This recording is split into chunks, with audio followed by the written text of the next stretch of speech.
প্রিয় দর্শক, আজকে আমি দোকানের মামাদের মতো সিঙ্গারা বানাবো, কারণ বাইরের খাবার খাই না। এই জন্য নিজেরটা নিজেই ঘরে তৈরি করি। এখানে আমার মতো যদি ফলো করেন টিপস অ্যান্ড ট্রিক্স একদম অসাধারণ হবে। এখানে আমি 2 কাপ ময়দা নিয়েছি লবণ পরিমাণ মতো, দিয়েছি 3 চামচ তেল এবং এটাকে ভালো করে ম্যারিনেট করে এটাকে আরেকটু কালো জিরা দিয়ে মেখে রেখে দিয়েছি। আর এখানে জাস্ট আলুটা সেদ্ধ করে নেবেন।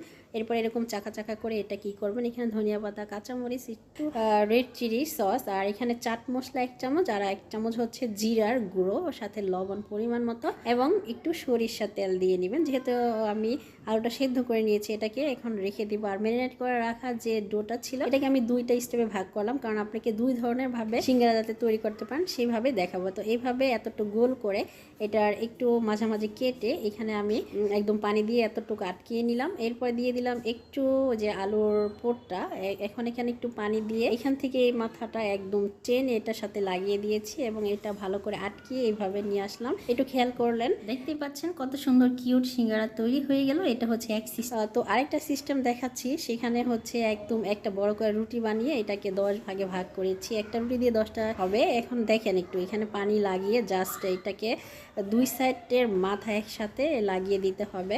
এরপরে হচ্ছে ওই কোনাকুনি ওই সাইড থেকে ওই মাথাটা ওইখানে একটু পানি দিয়ে এটা এখানে টেনে লাগিয়ে দিলেই কিন্তু হয়ে গেল। এখন যে 2 কোনাটা 2 সাইড রয়েছে, এখন এটাকে আটকিয়ে দিলেই হয়ে গেল সিঙ্গারা।